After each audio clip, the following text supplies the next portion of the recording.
né? Como que o senhor gostaria de ser lembrado? Olha, eu gostaria de ser lembrado, antes de mais nada, como um homem justo, um homem ponderado, um homem razoável. O senhor acha que ao longo da sua trajetória você paga um preço pelo poder?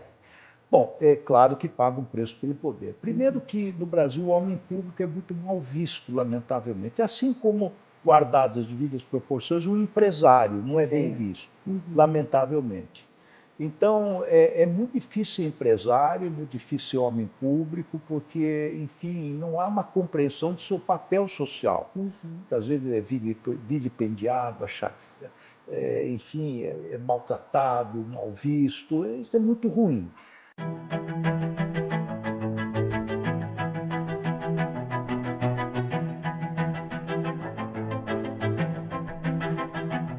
O poder, muitas vezes, é associado à autoridade, mas há uma forma mais silenciosa e talvez mais duradoura de exercê-lo, a de quem sustenta limites, protege princípios e garante que as regras sobrevivam às crises. Porque, no fim, não é a força que sustenta uma democracia, é a confiança nas instituições. Ministro Ricardo Lewandowski, é uma grande honra recebê-lo no Diplomacia e Poder. Muito bem-vindo. Muito obrigado pelo convite, é um grande prazer para mim, é uma verdadeira honra estar nesse programa tão conceituado como este Diplomacia e Poder. Muito obrigada.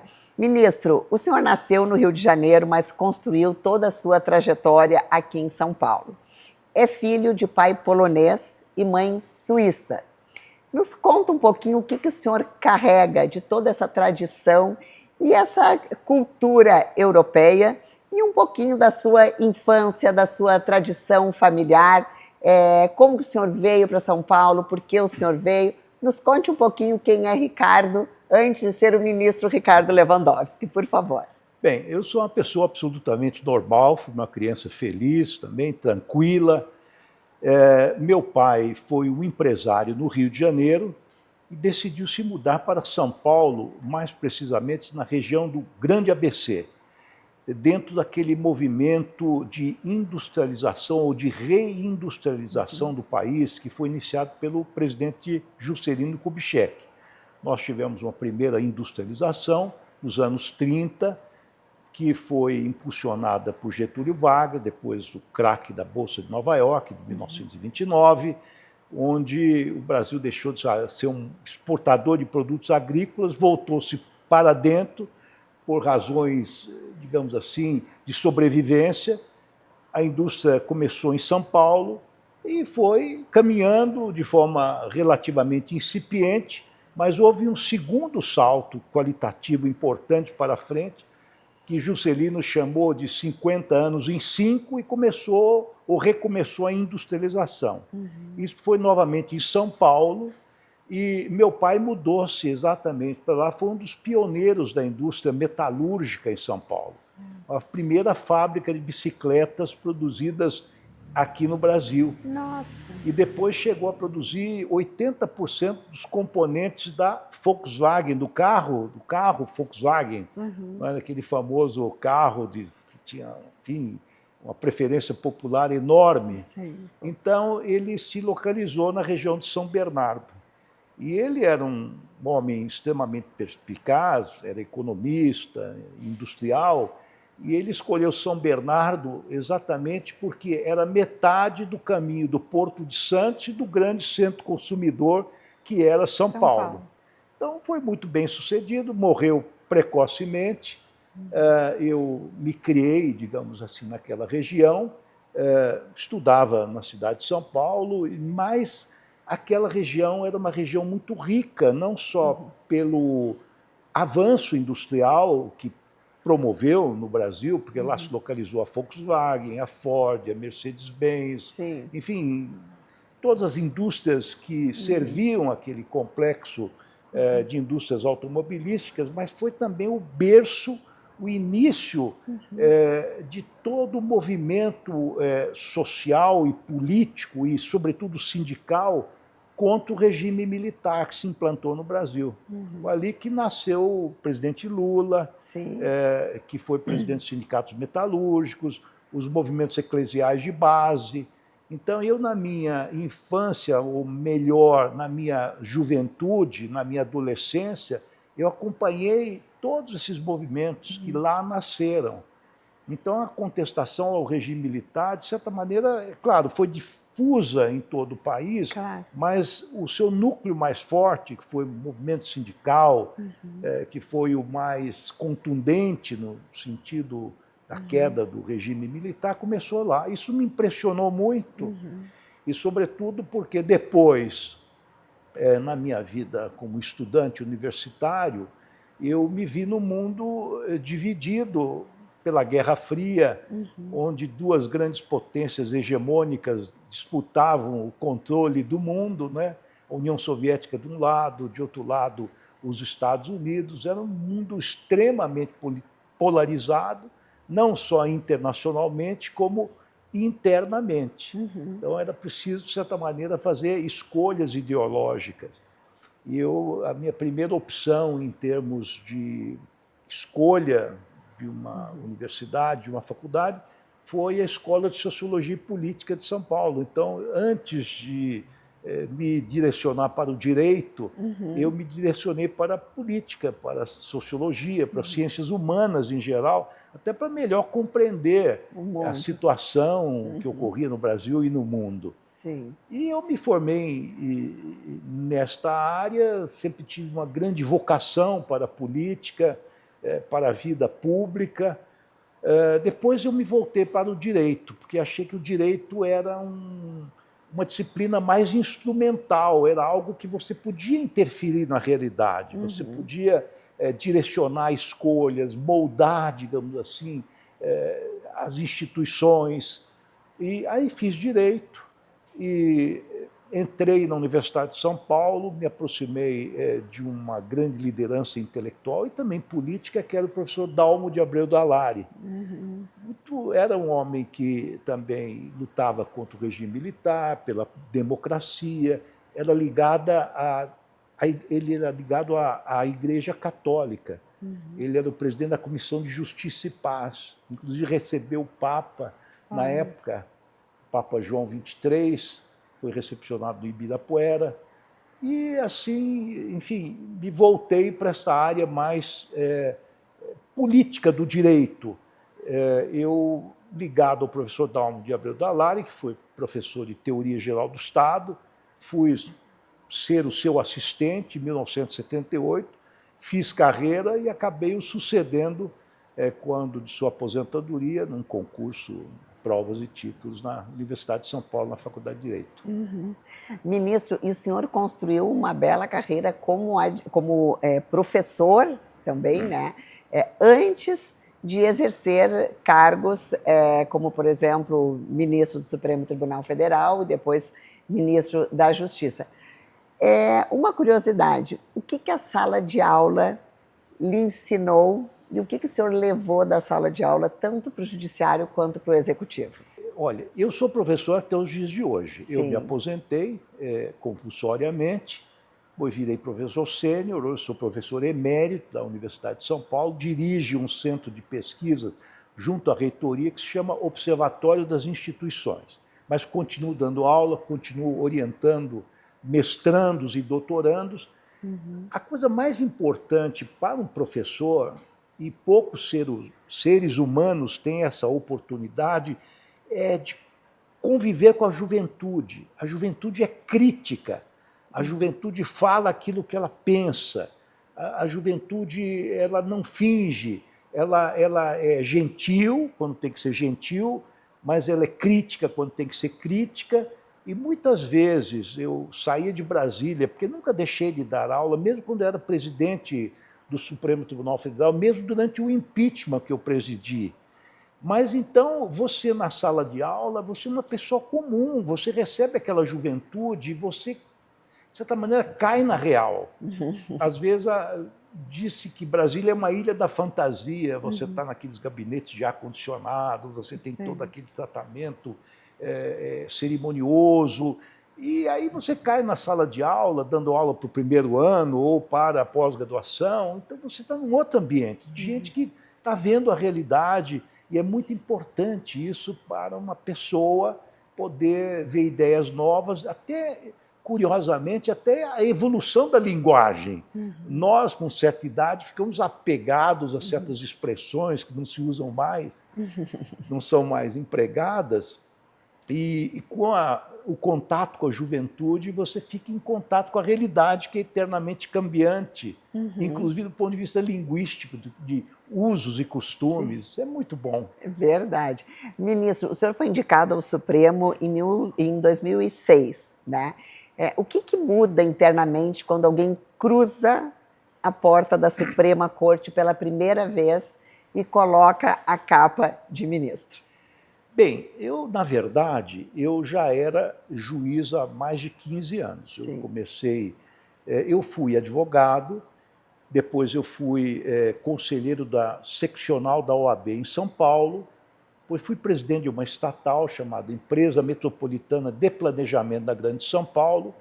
E uma coisa curiosa, já que nós estamos falando da minha vida, naquela época eu era a Empresa Metropolitana de Planejamento da Grande São Paulo, estava subordinada ou ligada à Secretaria de Assuntos Metropolitanos, que era dirigida por uma grande liderança política, que era o Almino Afonso.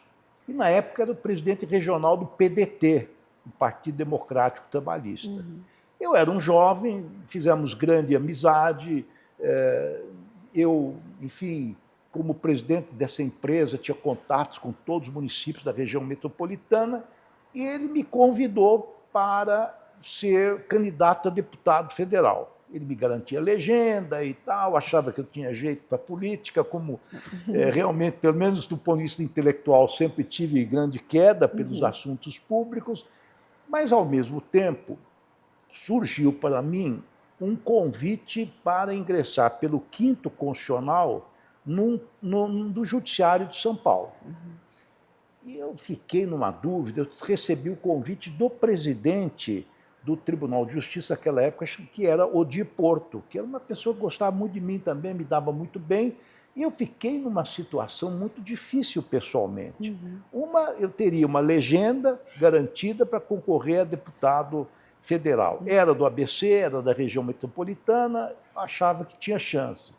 E, de outra parte, era conselheiro da OAB, certamente ingressaria na lista sextupla, possivelmente na lista tríplice, e como presidente de uma estatal, pensava que tinha grande chance do governador me indicar, como de fato me indicou. Bom, e me indicou depois, evidentemente, toda uma luta, uma disputa dessas listas todas, a tríplice na OAB, a sextupla na OAB, a tríplice no Tribunal de Justiça, depois a escolha do governador. Ingressei no Tribunal de Alçada Criminal, volto à sua pergunta daqui a pouco, e fiquei 15 anos no Poder Judiciário paulista. Fiquei uns 7 anos no Tribunal de Alçada Criminal, depois mais uns 7 e pouco no Tribunal de Justiça, cheguei a desembargador, fui promovido por merecimento, cheguei ao órgão especial, que é o órgão de cúpula, e fui convidado pelo presidente Lula para assumir um cargo de ministro da Suprema Corte. Eu já era professor titular da USP, recentemente tinha conquistado o título, ganho o concurso público, concorri com 4 candidatos. E a minha ideia era, de certa maneira, me aposentar, voltar para advogar, etc. E recebi com surpresa esse convite, claro, lisonjeado, honrado. E eu achei que seria uma espécie de uma continuidade daquilo que eu estava fazendo. Eram julgamentos colegiados. E naquela época que eu entrei, o Supremo Tribunal Federal ainda não tinha esse protagonismo que tem hoje, naquela época. 2006, ele começou a ter um protagonismo maior a partir do mensalão. Lembra que ele começou a ter uma visibilidade maior, as sessões passaram a ser televisionadas, enfim, filmadas ou transmitidas pela televisão, o rádio, as questões eram todas discutidas. E eu não tinha, naquela época, sinceramente, uma visão que ia mudar muito de patamar em termos de trabalho. Eu falei, não, o Supremo seria um tribunal recursal, com ênfase numa visão constitucional das questões a ele submetidas, então seria uma espécie de continuidade. Até um parente meu chegou para mim: mas você está preparado para essa missão? Ficar no Supremo Tribunal Federal. Eu falei: olha, este é um Boeing que eu sei pilotar. Até usei essa expressão.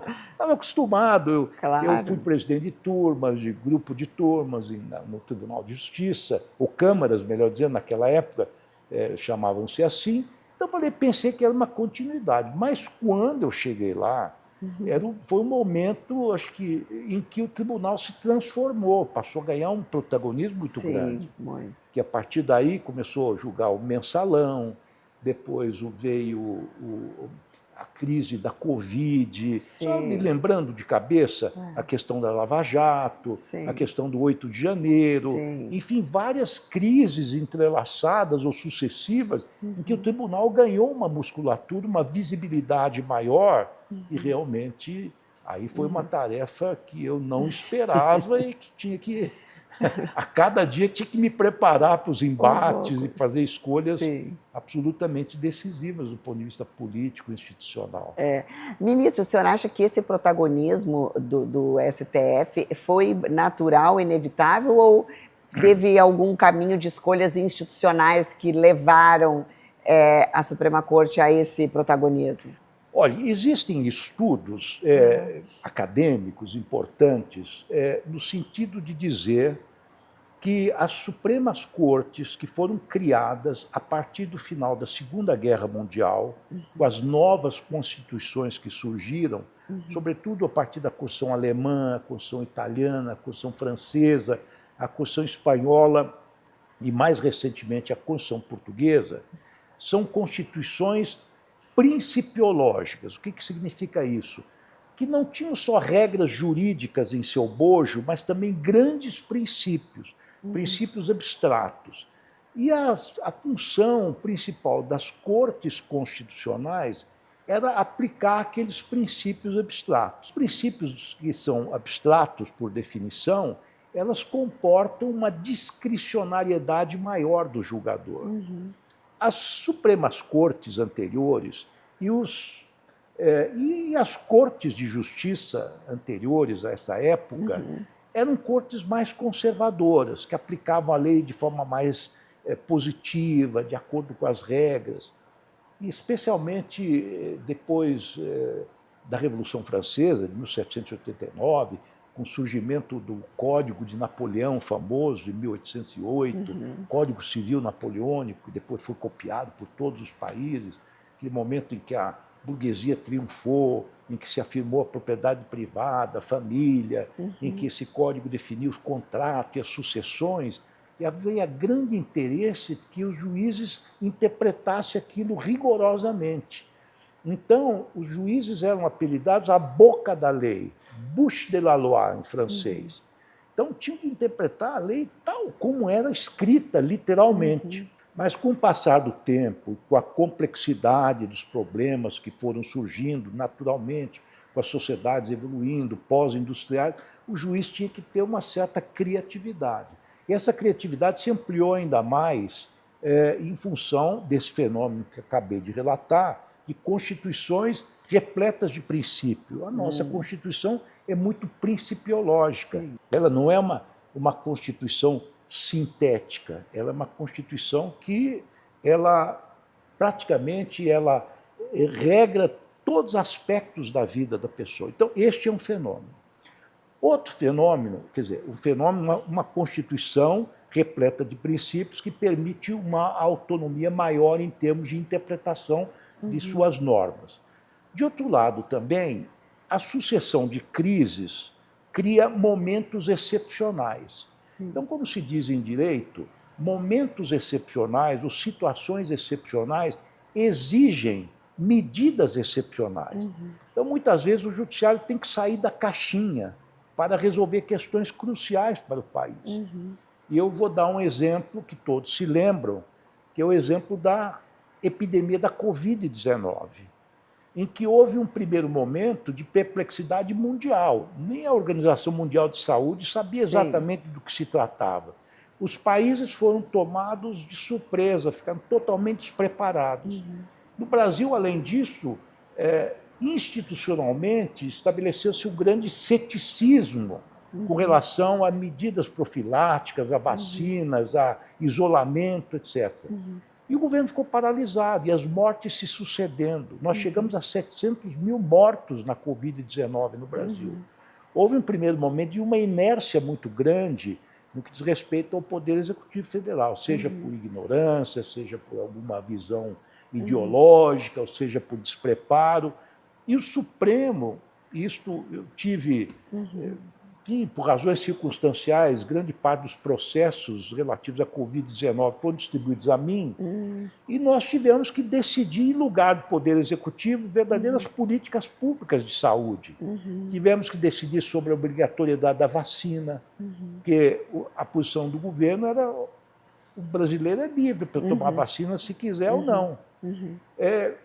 Relativamente a medidas que dizem respeito a confinamento, pessoas infectadas não podiam ir a cultos religiosos, a shopping centers, a cinemas, enfim, a lugares públicos, etc. Então, além dessa visão de que ao juiz constitucional, sobretudo, é possível dar uma interpretação mais flexível, mais laxa, mais ampla, somada a momentos em que existem situações excepcionais, em que o juiz precisa avançar um pouco para além dos limites constitucionais de suas competências, invadindo, por exemplo, no caso, a competência do Poder Executivo.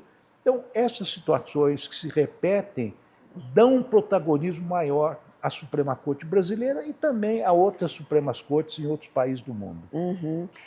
A gente percebe isso também. Ministro, vê que acaba tendo, não só em função disso, mas também de um desacordo entre legislativo e executivo, uma desarmonia dos poderes, né, no Brasil nos últimos anos.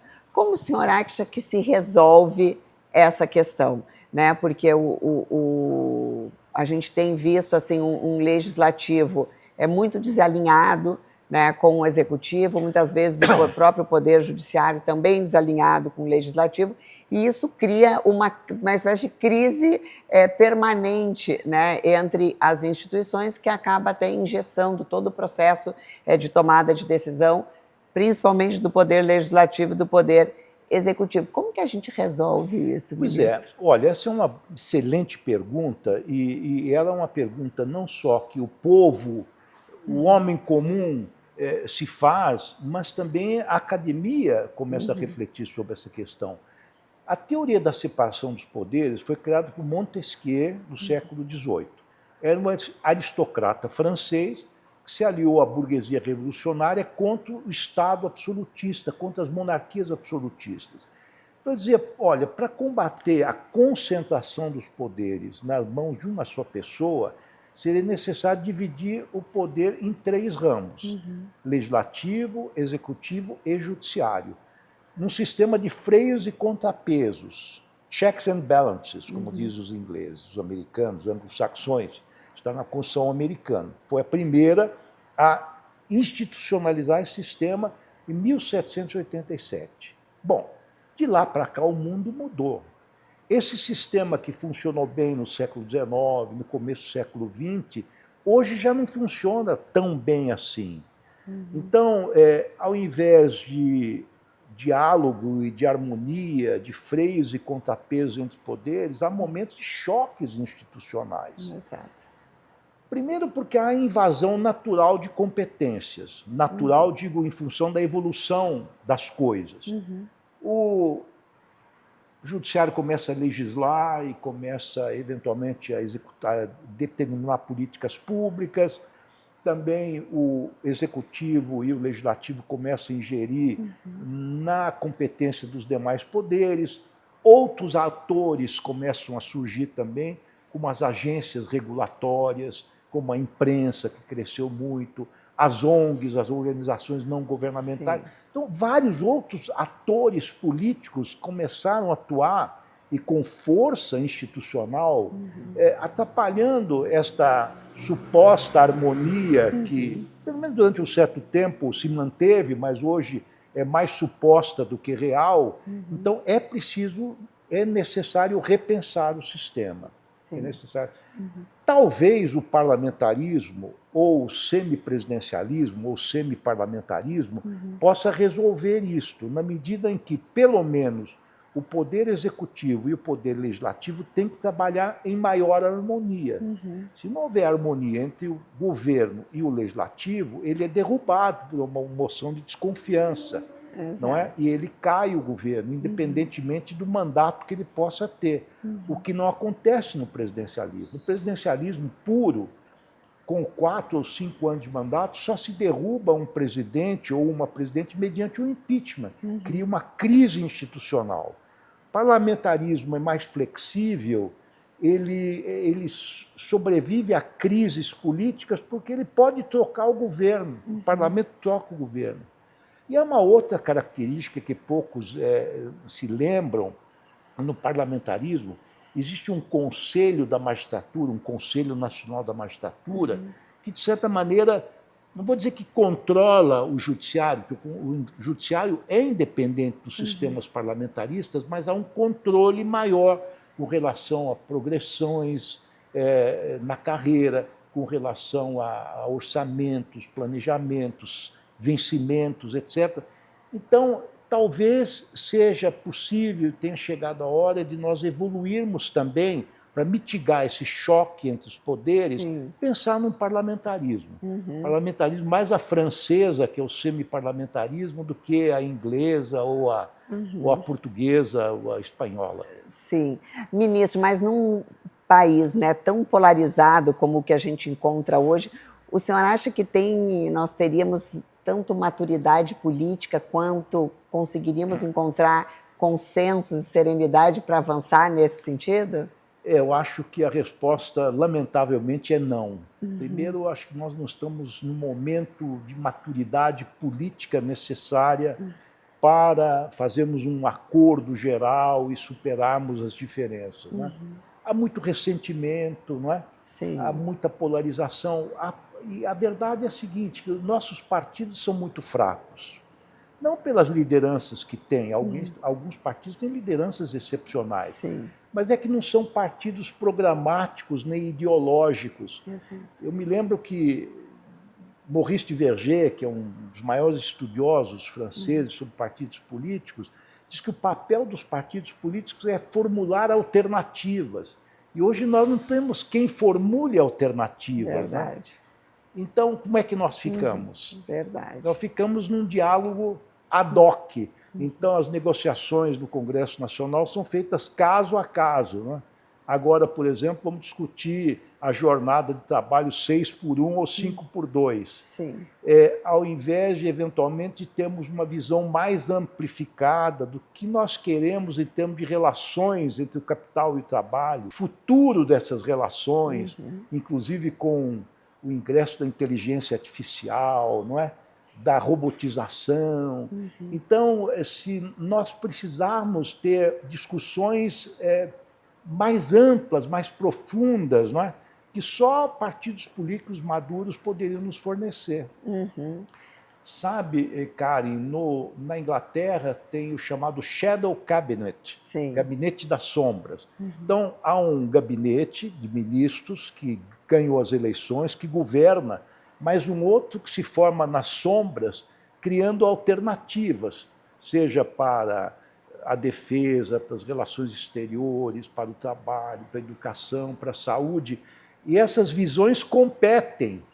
E o eleitorado pode, eventualmente, conseguir que haja uma mudança de governo, justamente porque tem visões alternativas. Nós não estamos tendo visões macro, nós estamos discutindo no plano micro. Sim, que é uma espécie de despertar do senso crítico, né? Poder, de um lado, criticar o outro para encontrar convergências. Exatamente. E fazer uma construção a médio e a longo prazo, que realmente é o que a gente não vê, lamentavelmente, no país hoje, né? E realmente fazer com que as discussões se dêem no plano das ideias, não no plano do caso concreto. Isso se torna muito difícil. Não é? E o senhor, ministro, é reconhecido, né, como um líder assim, que consegue circular em todos os ambientes, que tem uma serenidade, né, que tem uma defesa assim, muito clara das suas ideias, né?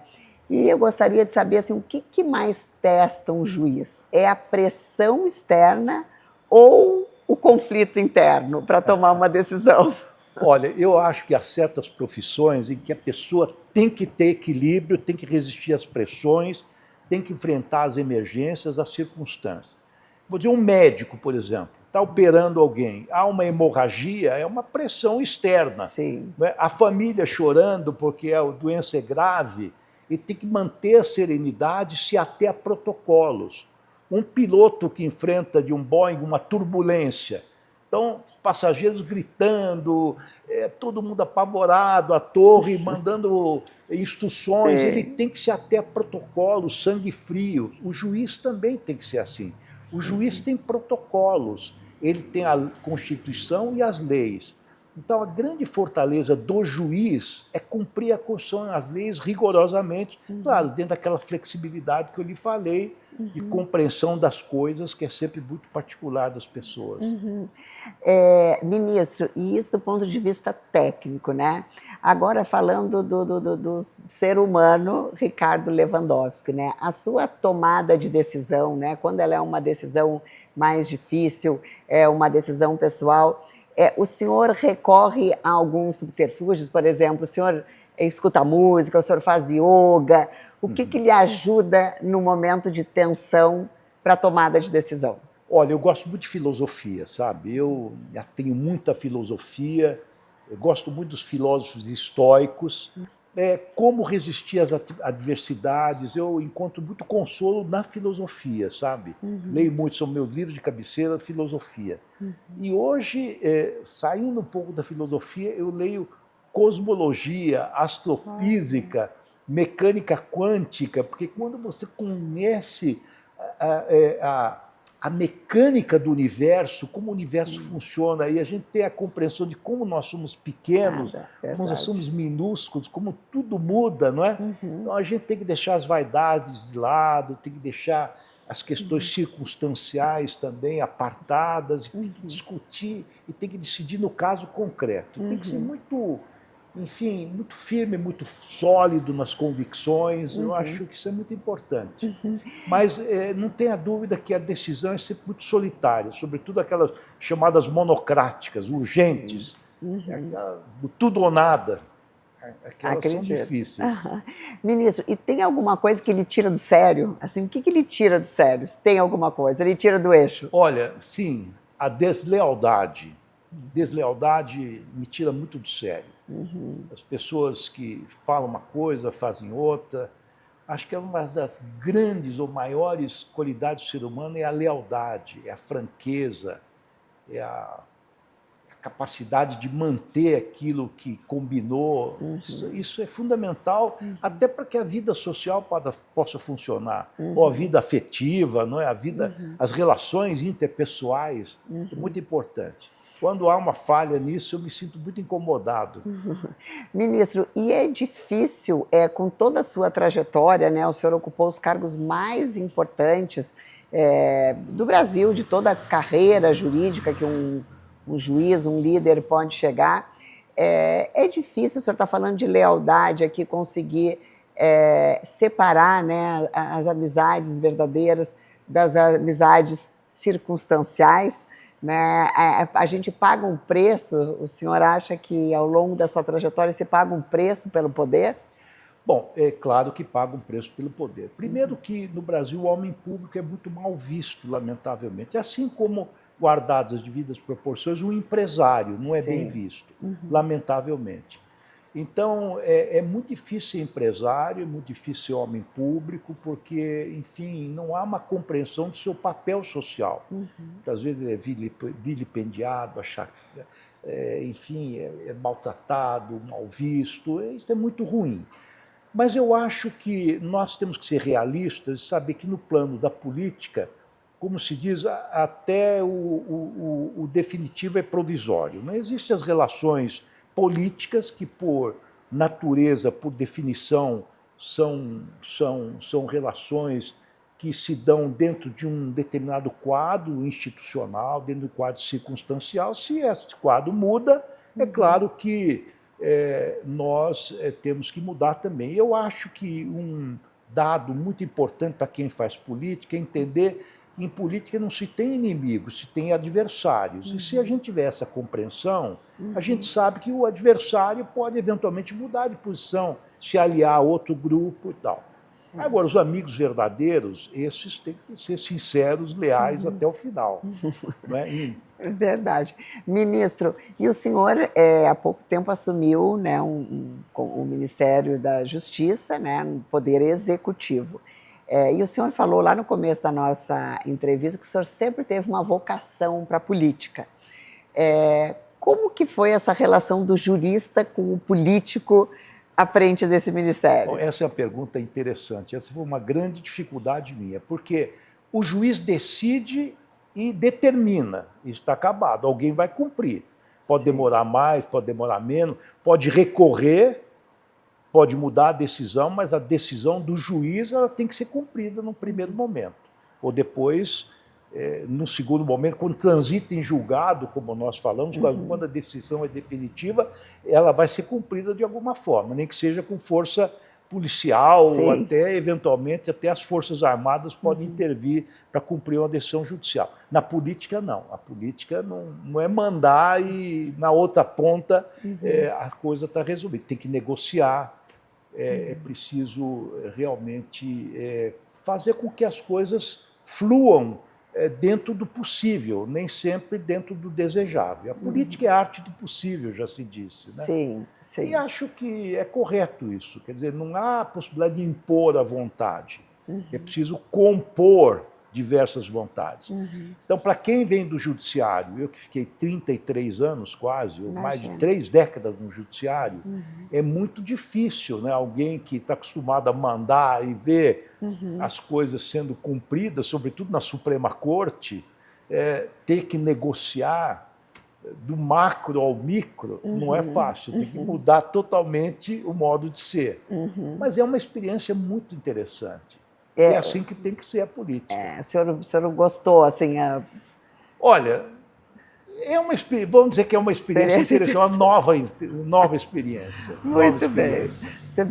Ministro, e o senhor está casado há muitos anos, né, com uma esposa, com a Yara, tem uma família, boa parte está, inclusive, no direito, não é? Eu estou casado há quase 50 anos com a Yara, eu tenho 2 filhos advogados, uma filha arquiteta, 3 netas e 3 netos. Ai, que delícia. Então, é uma felicidade. Que coisa maravilhosa. Um dos meus maiores, digamos assim, arrependimentos de ter me envolvido tanto na vida política e institucional foi ter deixado minha família um pouco de lado, né? Sobretudo essa última fase do Ministério da Justiça e Segurança Pública, que me demandou uma atenção, uma dedicação muito intensa. Então, meus netos, sobretudo numa fase importante do crescimento, ficaram um pouco relegados. Mas, enfim, a gente compensa quando é possível. Paga um preço, né? Ministro, e qual seria o segredo de um casamento de quase 50 anos? É compreender um ao outro, né? E não interferir muito na vida dos outros. Eu fiz a carreira que eu fiz, exitosa, enfim...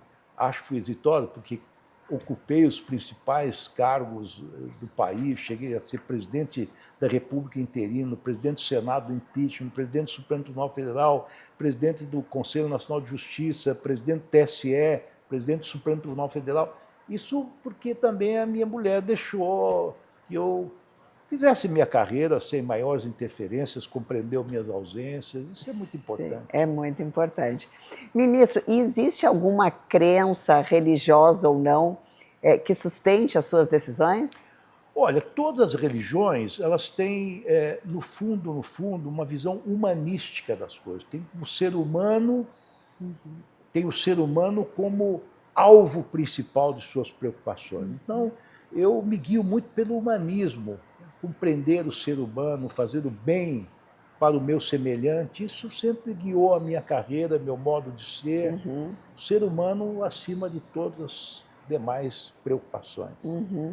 Ministro, e o senhor, né, a gente estava falando aqui que o senhor entrou no Supremo Tribunal Federal num momento de muita turbulência, né, no Brasil. A gente veio aí com várias crises seguidas. Estamos em um ano eleitoral, um país polarizado, mas, ao mesmo tempo, ao longo desses 30 anos, o Brasil amadureceu em muitas coisas, avançou em muitas coisas, mas tem muito ainda a avançar.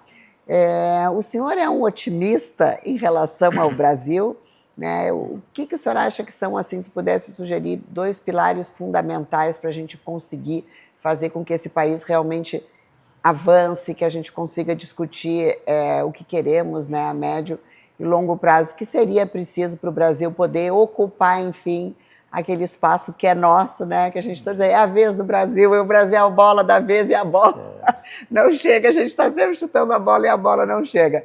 O que o senhor Olha, eu acha? acho que o Brasil é um país extraordinário, um país continental, tem as maiores reservas florestais do mundo, tem uma matriz energética limpa, nenhum país tem 80% de energia renovável, que corresponde à nossa matriz energética. É um povo miscigenado no bom sentido, um povo alegre, um povo trabalhador, um povo sadio, um povo onde esse ódio que a gente vê no plano da política não é o ódio que anima o dia a dia do cidadão comum, né, das pessoas. É um povo cordial, é um povo trabalhador, é um povo gentil. Nós temos tudo para progredir. Eu acho que nós precisamos formar um consenso para reformar as instituições, no bom sentido, não fazer grandes reformas. Reforma um pouco aqui, um pouco ali, um pouco ali. Acho que precisamos fazer uma reforma institucional, sem dúvida nenhuma, mas tem que ser uma reforma consensual. Se nós não fizermos essas reformas, elas serão feitas às nossas revelias. O Brasil, infelizmente, tem um histórico de golpes de Estado recorrentes. Sim. De tempos em tempos, alguém dá um golpe e nós mergulhamos num eclipse institucional de décadas. Então, ou nós reformamos as instituições de forma conversada, consensuada, ou então nós podemos novamente caminhar para, enfim, para um momento de ruptura. Mas acho que todos os brasileiros de boa vontade precisam conversar e certamente conversarão. Estou otimista. Que bom. Ministro, e um dos que a gente vê em todas as pesquisas, agora até eleitorais, né, a gente percebe que um dos pilares que mais preocupa a população é justamente o fator da segurança pública, Sim. insegurança pública, né? O senhor vê, assim, que gargalos, né, que o Brasil ainda tem em relação ao enfrentamento ao crime organizado ou à segurança pública? E eu aproveito para trazer aqui, né, um fato que para nós mulheres é sempre muito triste, que é a questão do feminicídio. Sim. Né, que é uma luta, eu acho, que todos os governos têm passado, perpassado, lutado, e que a gente não consegue avançar. Né? Quais são esses gargalos, assim, que o senhor, que, né, recentemente esteve à frente do Ministério da Justiça, acha que a gente ainda tem que enfrentar?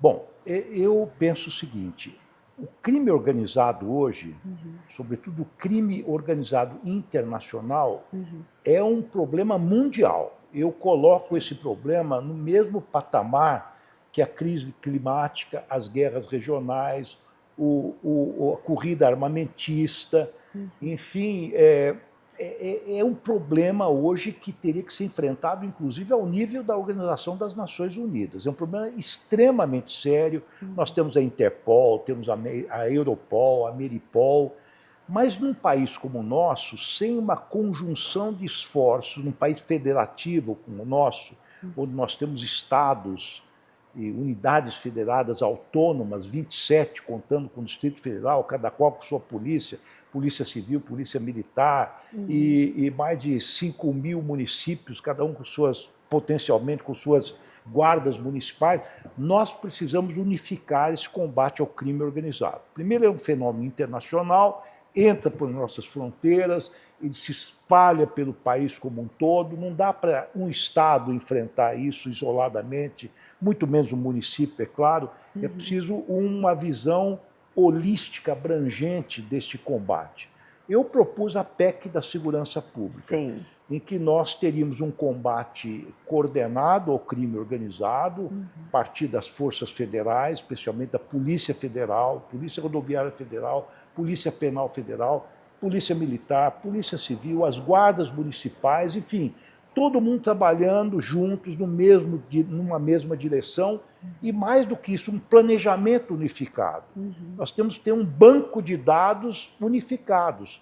Cada força hoje de segurança tem a sua própria, seu próprio banco de dados, que não compartilha com os demais. Hoje nós temos várias carteiras de identidade que permitem que um delinquente tenha 5, 6 carteiras de identidade, pode tirar uma carteira de identidade de cada estado, assumir identidades distintas. Nós temos 27 mandados de prisão, nós temos, enfim, 27 tipos de mandados de antecedente, então os sistemas não se conversam. Então, a primeira coisa, nós temos que unificar isso no plano nacional, o combate, e também no plano internacional. Eu defendi muito que nós tivéssemos até uma agência internacional, como tem a Agência da Energia Atômica, uma agência para combater o crime organizado hoje, que é muito sério, que transcende as fronteiras nacionais. Quanto ao feminicídio, é um problema também que impressiona muito, porque o crime, de modo geral, mostro as últimas estatísticas, tem decrescido e o feminicídio e as agressões contra as mulheres têm subido muito.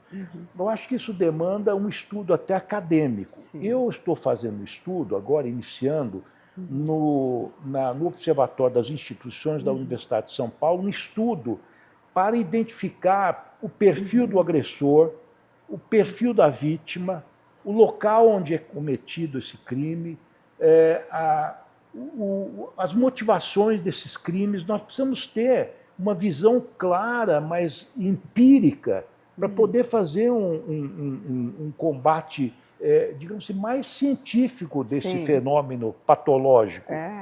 E sem dados não é possível. Eu me lembro que no Ministério da Justiça nós temos um Fundo Nacional de Segurança Pública com bastante dinheiro, em que compramos armas, compramos viaturas para as patrulhas Maria da Penha, onde nós financiamos delegacias da mulher, onde nós financiamos aquelas salas lilás, porque não há dinheiro para fazer uma delegacia da mulher em cada bairro. Então, existe uma sala especializada para atendimento da mulher, onde ela vai lá, tem um local onde os filhos podem ficar, com psicólogos, assistentes sociais. O Instituto, ao invés de fazer os exames, enfim,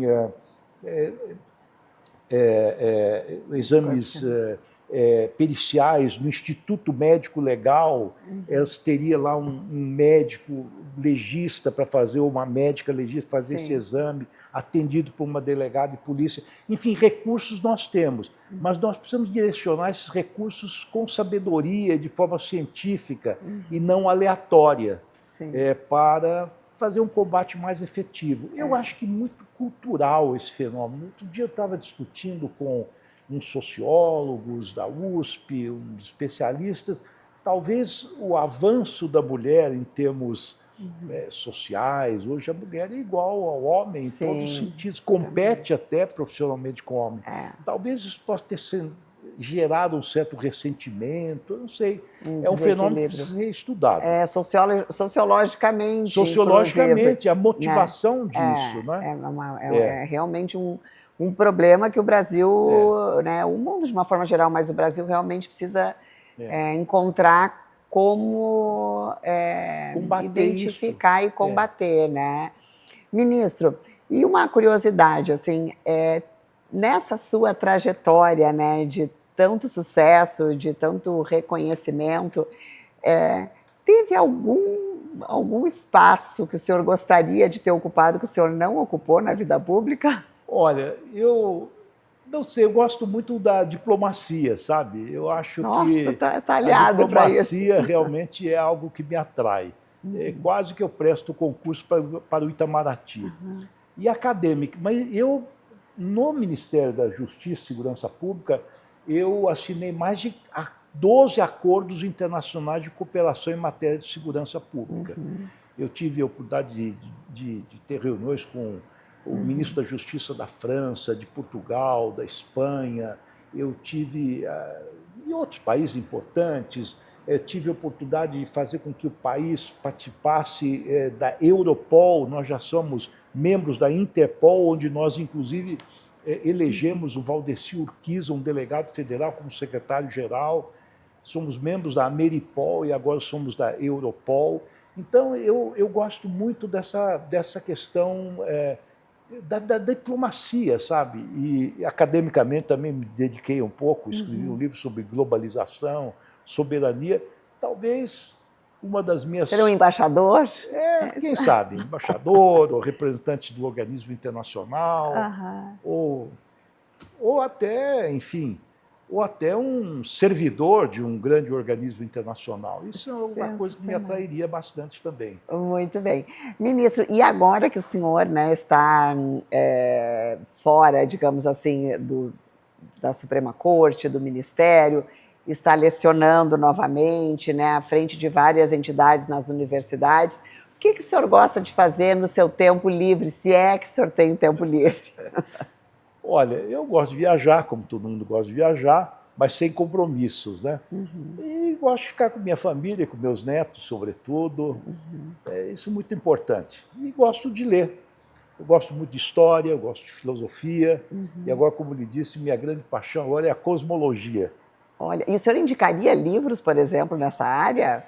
Olha, há vários livros. Veja, eu acho que depois de Einstein e depois da física quântica, a visão que se tem do mundo, a visão que foi inaugurada por Newton, Isaac Newton, a visão determinística, uma visão de os fenômenos eram todos previsíveis. O mundo hoje, especialmente depois da mecânica quântica, é um mundo indeterminado, um mundo que trabalha com base nas probabilidades. Isso muda muito a visão de mundo que a gente tem, né? Muito. A visão da realidade, porque tudo é cambiante, tudo pode ser provisório. Então, isso dá a dimensão exata de como nós somos pequenos dentro do cosmos.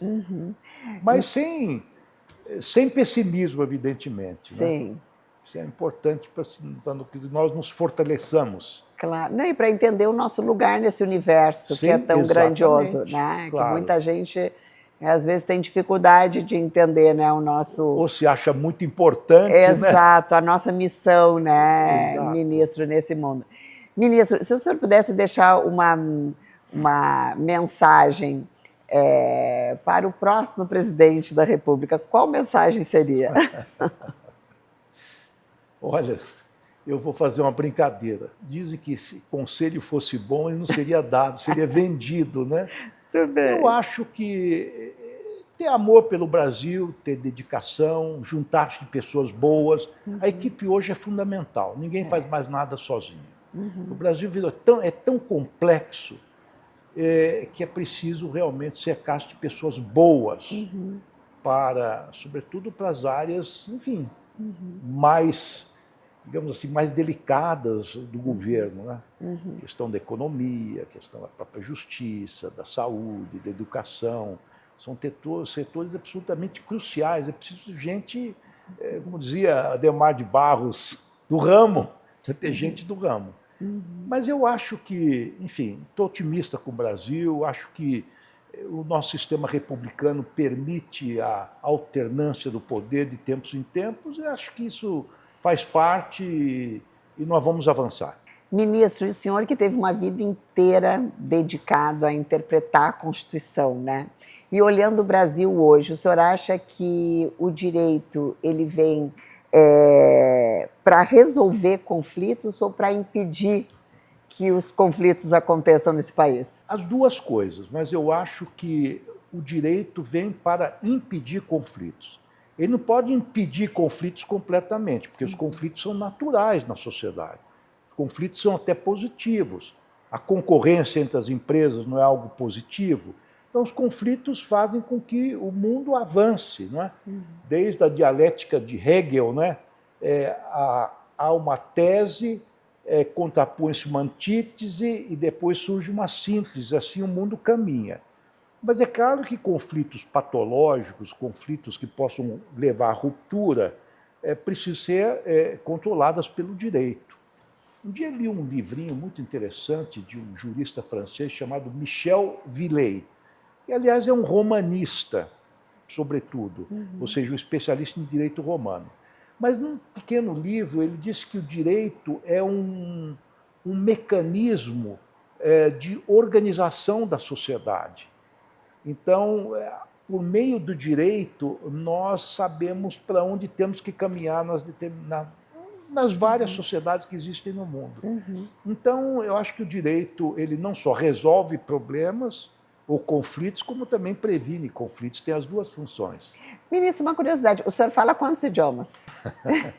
Eu falo, espero que fale bem o português, falo inglês, porque fiz até o mestrado nos Estados Unidos, falo alemão, porque minha mãe é suíça, Por isso. e falo, enfim, até pela convivência com o Mercosul, falo aí um pouco de espanhol, um pouco de francês, arranho um pouquinho vários idiomas. Tenho certeza que arranha bastante, que fala muito bem, né? Todos eles. Ministro, a gente está se encaminhando aqui para o fim da nossa entrevista, poderia ficar aqui muita satisfação, muito tempo, mas eu gostaria de saber como que Ricardo Lewandowski, que faz parte, né, de momentos cruciais do Brasil, de momentos muito importantes da nossa história, né? Como que o senhor gostaria de ser lembrado? Olha, eu gostaria de ser lembrado, antes de mais nada, como um homem justo, um homem ponderado, um homem razoável. Eu disse uma vez, jogando conversa fora, numa viagem, havia alguns juristas, e eu dizia o seguinte, olha, se todos os códigos fossem, de repente, abolidos, todas as constituições também fossem eliminadas, e nós restássemos apenas com duas regras, ou talvez, uma regra, eu acho que as coisas se resolveriam por si só. Ou seja, instaure-se a razoabilidade. Quer dizer, tudo tem que ser razoável, tudo tem que ser proporcional. A proporcionalidade e a razoabilidade levam à justiça. A justiça se faz mediante esses dois grandes princípios, esses dois grandes comportamentos, essas duas grandes visões. A razoabilidade e a proporcionalidade. Então, eu, na minha vida, procurei ser razoável e resolver as coisas de forma proporcional. Enfim, justo. Muito bem. Muito obrigada, ministro. Foi uma grande alegria. Eu espero que o senhor continue contribuindo muito com o nosso país, que o senhor, à frente dessas instituições tão importantes, né, que estudam as nossas instituições, que estudam a nossa democracia, que possa ainda continuar trazendo muita coisa boa para o Brasil, possa continuar enriquecendo o nosso país. Muitíssimo obrigada mais uma vez. Eu que agradeço essa oportunidade, esse bate-papo. Também acho que as organizações da sociedade civil, como essa organização que você representa, o Grupo Voto, tem um papel importantíssimo para formular, digamos assim, alternativas que muitas vezes as instituições não conseguem, de certa maneira, vislumbrar no horizonte. Então, parabéns pelo seu trabalho. Obrigada. E mais uma vez, muito obrigado por estar aqui nesse programa. Obrigada, vamos juntos.